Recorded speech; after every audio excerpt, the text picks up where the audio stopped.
TP. Chandrasekharan കേസിൽ പ്രത്യേക വിധി, അത് വന്നിട്ട് വളരെ കുറച്ച് സമയമായുള്ളൂ. ആ വിധിയിൽ പ്രത്യേകം എടുത്തു പറഞ്ഞിരുന്നു 20 വർഷം കഴിയാതെ ഈ പ്രതികളുടെ റിമിഷനെ കുറിച്ചോ കമ്മ്യൂട്ടേഷനോ സസ്പെൻഷനോ ഒന്നും ആലോചിക്കാൻ പോലും പാടില്ലായിരുന്നു വിധി. അത് എല്ലാവരും വായിച്ചതാണ്.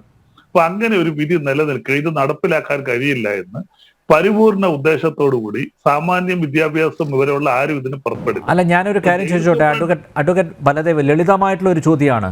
അതായത് ഈ പരോള് കൊടുക്കുന്നതിനൊക്കെ മാനദണ്ഡങ്ങളുണ്ട്, വ്യവസ്ഥകളുണ്ട്.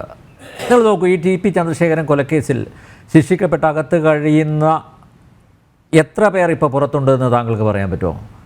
ആ കൊടിസുനി ഒഴിച്ച് ബാക്കി എല്ലാവരും പുറത്താണ് സാറേ. ആയിക്കോട്ടെ, അത് എങ്ങനെ ആയിക്കോട്ടെ എന്നാ പരോൾ ആക്ട്, പ്രിസൺ ആക്ട് എന്നൊക്കെ പറഞ്ഞ് പ്രത്യേകം ആക്ടുകളുണ്ട്. ഈ ആക്ടുകൾക്ക് വയലേഷൻ വന്നാൽ അതിന് ബന്ധപ്പെട്ട ഒരു വർഷം എത്ര പരോൾ കൊടുക്കാം? അതാണ് ഞാൻ പറഞ്ഞത്. പരോൾ ആക്ട്, പ്രിസൺ ആക്ട് പ്രത്യേകമുണ്ട്. ഇതിനകത്ത് എന്തെങ്കിലും ഡീവിയേഷൻ വരുത്തി എന്തെങ്കിലും കുഴപ്പം വരുത്തിയാൽ അതിന് വേറെ നിർദ്ദേശങ്ങളുണ്ട്. അത് പലപ്പോഴും കേസുകൾ പോയിട്ടുണ്ട്. അനാവശ്യമായിട്ട് പലർക്കും പരോൾ കൊടുക്കുന്നു. ഇവർക്ക് വഴിവിട്ട രീതി പരോൾ കൊടുക്കുന്നുണ്ട്.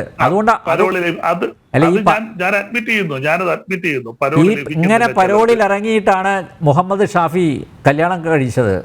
ആ വിവാഹ ചടങ്ങിൽ പങ്കെടുത്ത ആളാണ് നമ്മുടെ സ്പീക്കർ പദവിയിൽ ഇപ്പൊ ഇരിക്കുന്നത്. അറിയോ? എൻ ഷംസീർ. ഒരു മിനിറ്റ്, ഇങ്ങനെ പരോളിൽ ഇറങ്ങിയിട്ടാണ് നമ്മുടെ കിർമാണി മനോജ് ഇതേപോലെ കല്യാണം കഴിച്ചത്. അതിനുശേഷം വയനാട്ടിൽ ഒരു റിസോർട്ടിൽ ലഹരി പാർട്ടിക്കിടയിൽ അയാളെ പൊക്കുകയും ചെയ്തു.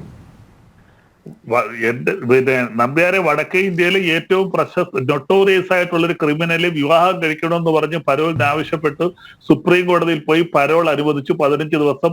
അങ്ങനെ അദ്ദേഹം വിവാഹം കഴിച്ചതും അതുപോലെ തന്നെ ക്രിമിനലായിട്ടുള്ള ഒരു സ്ത്രീയാണ്. അവരുടെ എല്ലാം നമ്മളെല്ലാവരും, നിങ്ങൾ ഉൾപ്പെടെ എല്ലാ മാധ്യമങ്ങളിലും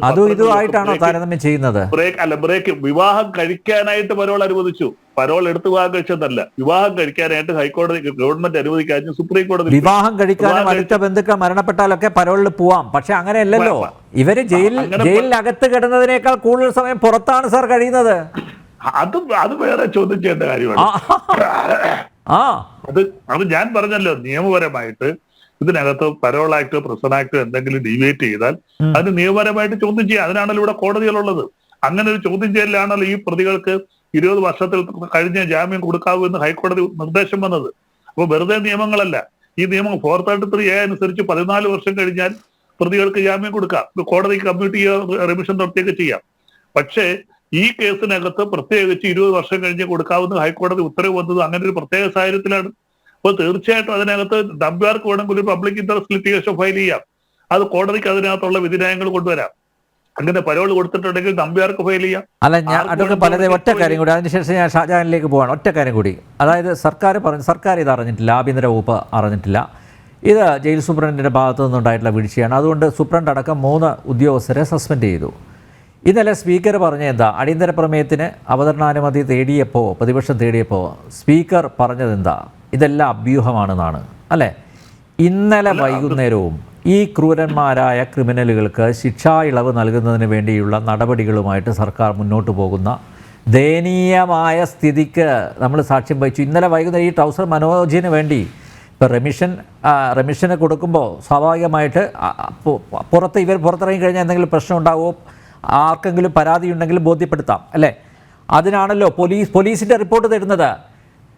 ട്രൗസർ മനോജിന്റെ റെമിഷന് വേണ്ടി കെ രമയുടെ മൊഴി രേഖപ്പെടുത്തിയിരിക്കുക ഇന്നലെ വൈകുന്നേരം. അഡ്വക്കേറ്റ് ബലദേവ് നോക്കൂ. അപ്പോൾ ഇതെല്ലാം സംഭവിച്ചിട്ടും താങ്കൾ പറയുന്നു സർക്കാരിന് ഇതിലൊരു പങ്കുമില്ല, നിയമവിരുദ്ധമായി സർക്കാരിന് പ്രവർത്തിക്കാനാവില്ല എന്നൊക്കെ പറയുമ്പോഴും, അങ്ങനെയാണെങ്കിൽ ഇന്നലെ വൈകുന്നേരം ഈ ട്രൗസർ മനോജ് എന്ന ക്രിമിനലിന് വേണ്ടി എന്തിനാണ് സാർ കേരള പോലീസ് കെ രമയുടെ കൊല്ലപ്പെട്ട ചന്ദ്രശേഖരന്റെ വിധവ കെ രമയുടെ മൊഴി എന്തിനാണ് രേഖപ്പെടുത്തിയത്? അപ്പോ നിങ്ങൾ പൊട്ടന്മാരാക്കുകയല്ലേ? കേരളത്തിലെ ജനങ്ങളെ പൊട്ടന്മാരാക്കുകയല്ലേ? ഞാൻ പറയട്ടെ, പോലീസ് അന്വേഷിക്കുന്നത് അതിന് ബന്ധപ്പെട്ട കമ്മിറ്റിയുണ്ട്. അതിനകത്ത് ആരെയൊക്കെ ആ കമ്മിറ്റിയുടെ നിർദ്ദേശം അനുസരിച്ച് ഏത് പോലീസ് സ്റ്റേഷന്റെ ജൂറിസ്ഡിക്ഷനിലാണോ അത് വരുന്നത്. അപ്പൊ എന്റെ പോലീസ് സ്റ്റേഷൻ ജൂറിസ്ഡിക്ഷൻ ചവറയാണ്. എനിക്കാണ് പറയണമെങ്കിൽ ചവറ പോലീസ് സ്റ്റേഷനിലേക്കായിരിക്കും. പലതും എനിക്കതറിയാം. അല്ല, അവിടെയുള്ള ബന്ധപ്പെട്ട പോലീസിന് അറിയാലോ. ഇപ്പൊ കൊളവല്ലൂർ പോലീസ്, പാനൂർ പോലീസിനൊക്കെ അറിയാലോ. ഇവർ ക്രിമിനലുകളാണ്, CPM-ന്റെ ക്രിമിനലുകളാണ്, കൊടും ക്രിമിനലുകളാണ്. ഇവർ ടി.പി. ചന്ദ്രശേഖരനെ കൊന്നവരാണ് എന്നൊക്കെ പാനൂർ പോലീസിനും കൊളവല്ലൂർ പോലീസിനും ഒക്കെ അറിയാമെന്നിരിക്കെ എന്തിനാണ് പിന്നെയും ഇവരുടെ മൊഴി രേഖപ്പെടുത്തുന്നത്? മൊഴിയെടുക്കുന്നത് എന്തിനാണ്? കെ രമയോട് റിപ്പോർട്ട് അല്ലെ അവരുടെ മൊഴി എന്തിനാ ചോദിച്ചത്? അത് പറ.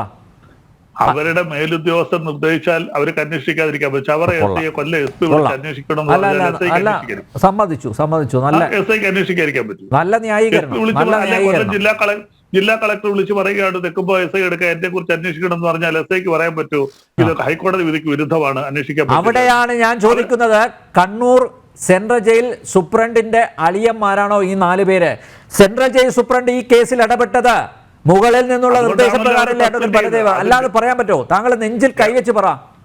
ഗവൺമെന്റ് നിർദ്ദേശം അഡീഷണൽ ഹോം സെക്രട്ടറിയുടെ ഓർഡർ ഉണ്ടായിരുന്നെങ്കിൽ അതിന് വിരുദ്ധമായിട്ട് പ്രവർത്തിച്ചു. അതുകൊണ്ടാണ് അവരെ 3 പേരെ സസ്പെൻഡ് ചെയ്തത്. അതിനകത്ത് തർക്കമൊന്നുമില്ല. ഗവൺമെന്റിന് വിരുദ്ധമായിട്ട് മനസ്സിലായി. അഡ്വക്കേറ്റ് ബലദേവൻ ഇങ്ങനെ പറയാൻ പറ്റൂ?